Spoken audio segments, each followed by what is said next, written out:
This Life 30, your 30-day journey to creating the best life possible for yourself. You can just watch this video or can sign up for free and get the bonus companion worksheets that go along with each video by checking the link down in the description below. All right, today is day 28 and we're going to learn how to be a better leader. I've spent so much of the past 20 years of my life evangelizing a message that leadership is not about a title, leadership is not about the size of your office, leadership is not about having formal authority, leadership is a mindset, leadership is a way of operating through your days, leadership is a heart set, leadership is a way of being. And I think, we're now in Leadership 2.0. The old model of leadership said you need to have a lot of money, or you need to be a prime minister or a president. You need to be a CEO or a managing director in order to be a leader. Leadership 2.0 is fundamentally different. Leadership 2.0 simply says, if you can breathe, if you are alive, you not only have the opportunity, you have the responsibility to show leadership, not only in your work, not only in your creativity, not only in your impact, not only in your influence, but even in your personal life. And so what I want to do in this mastery session, I'm thrilled that you're here with me today. So let's get right to the first tactic for you to be an even better leader. Install the lead without a title mindset. And again, that's just a way of thinking. It's an approach. So what I'm really suggesting is no matter what you do, no matter what your station in life is, start thinking like a leader, because you really have a choice when you go out in the world every day. You can be a victim or you can be a leader, but you can't do both. And so the more you practice showing leadership in your work, showing leadership with your family, showing leadership in your community, showing leadership in your private self, practice drives performance. And the more you practice it, the more you start to step into the mindset of a leader without a title. Number two, the best leaders on the planet grow other leaders. So if you're not growing leaders faster than your peers, you're not leading, you're following. I'm going to repeat that again. The job of the leader is to grow more leaders. So yes, do your work. Yes, become more creative. Yes, innovate. Yes, optimize your personal life. And yet at the same time, make the time to develop leaders around you. What that might look like at the office, celebrating a teammate. At the office, that might look like modeling mastery. At the office, it might look like collaborating with someone who needs some collaboration. At home, what does growing leaders look like? Well, it might be mentoring your children, exposing them to art, giving them great books. It might mean being a positive force in your home life. So the job of the leader is to grow more leaders. One of the keys to Apple is Apple's an incredibly collaborative company. And so, you know how many committees we have at Apple? No. 0. We have no committees. No committees. We are organized like a startup. One person's in charge of iPhone OS software. One person's in charge of Mac hardware. One person's in charge of iPhone hardware engineering. Another person's in charge of worldwide marketing. Another person's in charge of operations. We're organized like a startup. We're the biggest startup on the planet. And we all meet for 3 hours once a week, and we talk about everything we're doing, the whole business. And there's tremendous teamwork at the top of the company, which filters down to tremendous teamwork throughout the company. And teamwork is dependent on trusting the other folks to come through with their part without watching them all the time, but trusting that they're going to come through with their parts. And that's what we do really well. And we're great at figuring out how to divide things up into these great teams that we have and all work on the same thing, touch bases frequently, and bring it all together into a product. We do that really well. And so what I do all day is meet with teams of people and work on ideas and solve problems to make new products, to make new marketing programs, whatever it is. And are people willing to tell you you're wrong? Yeah. I mean, other than snarky journalists. I mean, people that work for you. No, we have wonderful arguments. And do you win them all? Or? Oh, no, I wish I did. No, see, you can't. If you want to hire great people and have them stay working for you, you have to let them make a lot of decisions, and you have to be run by ideas, not hierarchy. The best ideas have to win. So, otherwise, good people don't stay. How can we harness the hustle gene? How can we pass on the hustle gene You can't. to our company, and to how can we instill this? You can't. You can't. What you can do is you can hustle, and then people will either ride up to it or run away from it. Like, you know, I don't judge my people. First of all, nobody that works for you should hustle as hard as you. Period. You want somebody to hustle as hard as you that works for you? Give them the same economics you're taking home. That's the truth. Number two, with kids, rich kids aren't gonna care as much as you about money because you didn't have any, and so you had to fight for it, and then that's just real. So I think I set the tone for my company. Some people rise up, some people find their work-life balance, some people bounce. I'm not in the game of thinking that's important. If I feel good about what I'm paying somebody for what I'm getting in return, I don't need to judge that they need to work harder, so I don't want to get a deal for my people. Do you understand? I want my people to be on my team, not me getting more value out of them. It's a huge mistake of business owners. My number one belief about leadership is you're a servant. Here's what I mean specifically. The word hero, that is in the archetype of like men and you and I bet. Is it true that inside of you, you really want to be the best, you want to create the best, share the best, do the best? Is that a metaphor for you in your life? Absolutely. Yeah, me too. So I think people in this room tend to have that as their metaphor. So all of us at some level, man or woman wants to be a hero. The word hero in its Latin root means servo. Servo means servant. It actually means slave.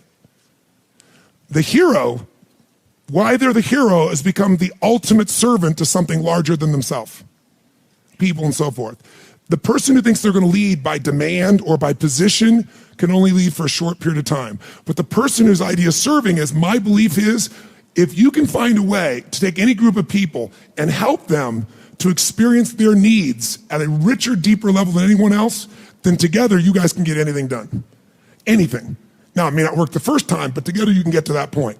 Because needs are ultimately what we're after. We're not after the vehicle we think we're after. You want $1 billion, then you get it. I got plenty of clients, and I will tell you, it is not the end game. And so then they go after their second billion. Or you think it's getting married, and then you get it, and you find out it's not the end game. There's certain needs that have to be there, and the ultimate needs are growing and giving. Because you only can feel so good filled up by yourself. So my core belief is, I gotta serve. If I serve, I can lead. Because I believe motive does matter. If my motive is just to get you to do something for me, there's a certain amount of power that I can get to do that if I strategize, if I think, if I feel, and also if it serves a greater good, even if I don't intend it. If the bumblebee goes to try to get the nectar it wants, its selfish goal, I believe there's a higher power that guides it all. And when that bumblebee goes, it doesn't intend to give anything but pollen sticks to its legs. As it goes about trying to get what it wants, that's how flowers are created. I really believe that everything has a web of connection. If your intent is to serve yourself, you're still going to serve something more than yourself, and you're going to get a certain amount of insight. If your intent and your motive is to serve something, yourself, but also something more, just your kids, then I believe you get a different level of insight. And because you're serving more of what serves life. It's not just me. It's me and my family. If you're trying to serve a community, I believe you get a different level of insight. If you're trying to serve humanity, you get a different level of insight. I get emotional thinking about it because this is why I do what I do. So when someone stands up, it's not about business, it's not about anything, but about serving them. So I will use abrasive or creative language. I'll use whatever it takes, humor, stupidity, I'll make fun of myself, I'll challenge, I'll do anything to serve. That's why I'm here. I don't need to do that anymore, but I love to see someone free and alive and lit up. So when that's your motive, no matter how people perceive you on the outside, if they're around you long enough, you can't hide what your real motive is. And they'll see it and they'll feel it. Motive does matter. If it's to serve something high, it'll be that. That doesn't mean you don't get served too. And in business, you gotta be served. Or I used to do business and I lose money in the business and everybody else was happy. And it was wonderful, except I had no business. So it's, killing the goose that lays the golden eggs. So I've learned to put that balance in. But that gives me power. That's why time disappears for me, because I'm not about getting some action done. I'm about the outcome. My first job out of college, I had a boss who believed it was appropriate to berate people to get the most out of them. And I remember, this is a true story, I actually sat down with her. We used to have these sort of monthly career updates, and she literally said to me, "You have no talent," quote unquote. And I went, "None?" And she said, "None," And the good news was I thought that was funny. Because you can't have none. If you told me I only could do one thing, that actually probably would have hurt more, but nothing, nothing. And so I really paid attention as to how she managed, and the rest of my career did the complete opposite. So, yeah. Give me an example. I think that pointing out people's strengths is a lot better than telling them they have no talent. Also, she had this belief that if you don't look harried and insane, then you're not working hard. So I remember pretending that I was like stressed out, because if I sauntered down the hallway and said hi to people, she thought I was doing nothing. Right. So I started pretending. It's like, I can't talk. And that way she thought I was very busy and she left me alone. Yeah, honesty in management, treating people with respect, being honest about what they can and can't do, and committing yourself to helping people, not hurting people or pushing them down, has been more effective for me. Sometimes at work, it's not what's happening at work for a lot of stressed out managers, especially. It's what's happening outside of work. How do you try to figure out where the sources of the issue, maybe to cut past some of the challenges you face communicating? When I was entry level, having empathy for my boss didn't factor in, not knowing anything about sort of my place in the company, et cetera.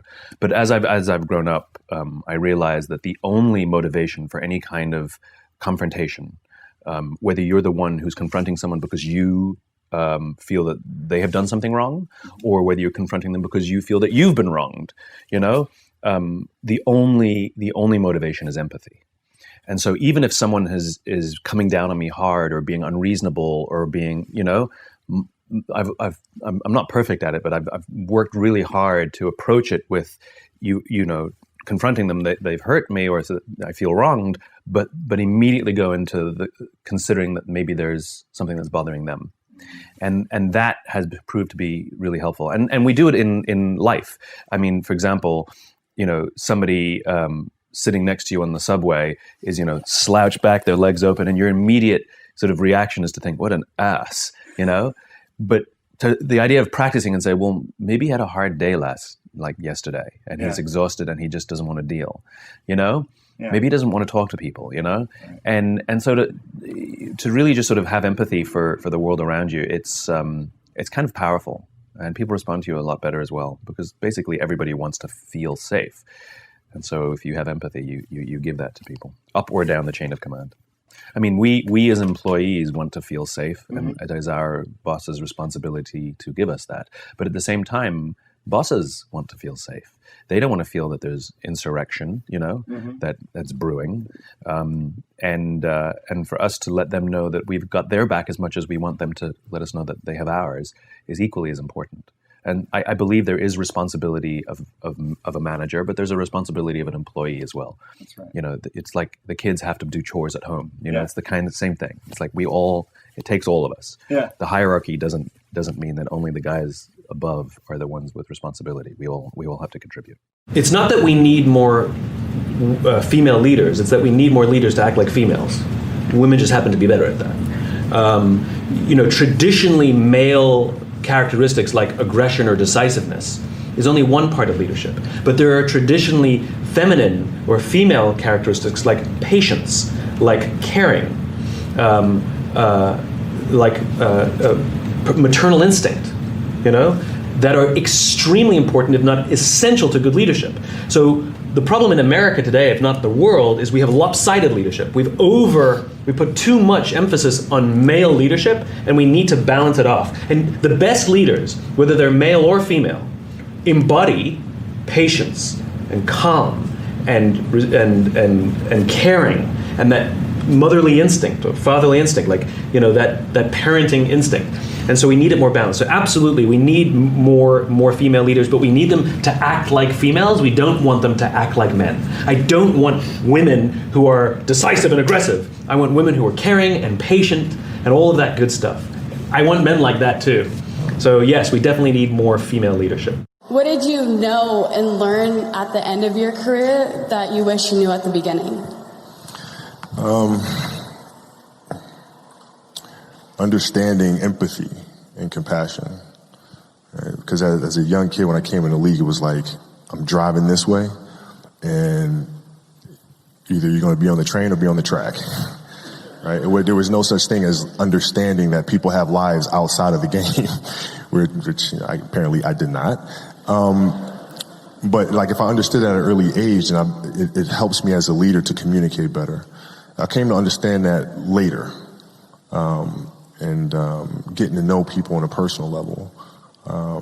What are their fears? What are their insecurities? Right? What are their dreams and ambitions, desires, those sorts of things? When you come to understand that about a person, then you can help them reach the best version of themselves. So I wish I'd known that earlier. I want people that I mentor to do better than me. So if you're in this thing where like that you want people to do well around you, but you need to do better than them, you're really not leading people. So leadership is really simple. Here's how you lead somebody.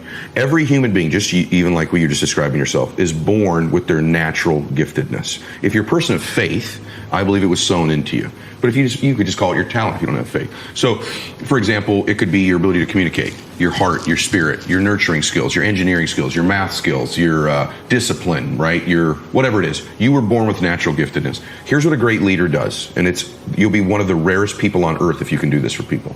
Just get quiet and observe people as a leader. And when you can identify what someone's 2 or 3 natural gifts are, and they're things they know intuitively to be true about themselves, and you link that gift to them achieving, you've built a leader. So if I said to you, it's your natural heart to serve people, brother. It's your unbelievable ability to communicate. It's your mom and her background in your ear that whole time supporting you, giving. You link, that's what you're going to change the world. And you go, I do have a great mom. I do have a heart to serve. I do have a big spirit. And you link that to them, boom. Because here's the truth in life. Those of you that are listening, on one hand, if you're lucky, probably there's 1 or 2 fingers, you can count the person who that when you were a little boy or a little girl made you feel special, knew you were special. Remember them? Just picture their face right now. You know exactly what I'm talking about. Maybe it's your mother or a coach or your grandpa or an uncle or an auntie. And that's the one when you were a little boy or girl, they made you feel special. They knew you were different. They knew you were unique. They saw your blessings. They saw your gifts. Maybe you got one in your life. And when you picture their face, whether they've passed away or are still living, you get emotional. You can picture the times they made you feel that way, can't you? Right? Okay. If you're a great leader, you end up on that hand of thousands of people. So in my life, I want to be that person, one of them they picture. In my life, Ed Milet was this guy who saw how special I was. He saw my gifts. He saw my blessings. He told me over and over again how blessed and gifted I am. And he'd link that to me winning. It wasn't some rah-rah, you're going to do great, man, you're a champion, go, go, go. No. It was deep. He would touch me in my spirit. He found my gift and my blessing. And when you're that person, you will be on the hands of someone in their life, 1 or 2 places, 3 places of their entire life. That's what a great leader does. What's your philosophy when it comes to human resources? How do you get the right people? And then how do you keep the right people? It's the most important part of business. That's why I went to military school. Then I was a Marine Corps. The reason when I talk to military veterans, you probably have the most important skill of all, because all we're trained to do, whether you're a general or a private, you're taught to be leaders. It is a number 1 skill of an entrepreneur is people skills and leadership skills. And unfortunately, most people don't have it coming into. So when I do my talks to veterans and all this stuff, I really want to encourage them, because they're pretty depressed because they can't get it. They're a Walmart greeter, which is a good job, but they're afraid to take the leap into entrepreneurship. But military guys, I don't care what branch of service, just by the indoctrination process and the survival rate, whether you go to combat or not, is that you learn leadership skills, people skills. You've got to have that. Whether you're a team of 1, you still have to deal with your customers and the good customers, bad customers, lawsuits, taxes, government regulations and all this, they're all people skills. You know, so when somebody says to me, what do I need to learn? I said, boy, you better learn how to communicate pretty quickly to people you don't like and get them on your side. You know, How to Win Friends and Influence People, basic book. The number one skill of an entrepreneur is people skills. You know who you have control over? You. You don't have control. You don't have control over your 9-year-old kid. You might think you do, but you don't. You don't have control over your wife to just make her, get in the game. Yeah. Oh, you want to stay on the program. You want to cook, 14 chicken breasts on a Sunday night. So you got 2 a day during the week. Honey, make it happen. No, honey, don't make that happen. If you are a good leader and you explain what your goals are and you get her on board with the program, then yeah. Guess what she's doing on Sunday night? Helping you cook some chicken breasts for the week. Yeah. But this is just like anything else, man. This is just like any other leadership situation. You want to blame the team when something's going wrong? That's not going to get you a solution. Yeah. You need to take ownership of the problem. You need to get the problem solved. And when I say get the problem solved, this doesn't mean impose your will on the team. That means you need to lead the team. And there's a big difference. What are some of the telltales that you have seen over your years that tell you this person isn't right? I have to let her or him go. That's a good question, and I'll answer it with an analogy of fact. I carry 2 phones with me. This small one is only known by my family and very, very close friends. And when it rings, I'll always answer it because it has to do with something going on with my kids or my family or my brother or whatever. This phone, this larger one, probably 10,000 people have this number. I'm a believer that if you are an entrepreneur or a major shareholder of a company, every single customer should know if they have a problem who they can call. And when I say this concept of access, in other words, many managers think, well, if I give my number out to my employees, they may call me. and the truth is, you want to hear from them. You want to hear the bad news first. And what I found is the more people I give this number to, the less it rings. I tell them simply, look, I want you to have this access because I respect you, and I want you to know that you can come to me. And in that trust, I find that most people never use it. This thing does not ring as much as my family phone does. But when it rings, it's a big deal. And the reason I know it's time to terminate somebody in one of my companies is when my customers and my shareholders call me 3 times about that person. It's always the same. It's always the same. When a customer's complaining about a CEO or a head of sales or the head of R&D, or employees are not happy, and I keep getting that phone call, I get on the plane and I get my whacking stick out because there's something wrong. So leadership is not about personality. Sure, in fact, some of the greatest leaders we studied had a charisma bypass. And we should never confuse charisma with leadership. They're very, very different ideas. Some of them are even odd and eccentric.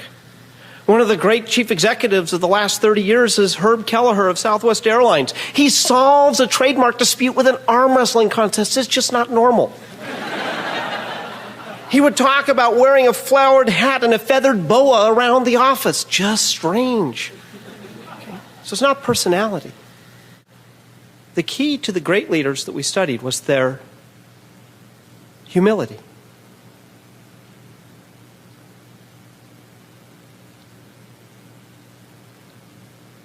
But it was humility of a very special type. It wasn't humility in a weak sense. It was, in fact, just the opposite.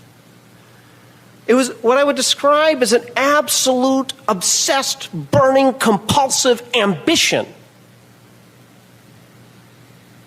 that wasn't about them.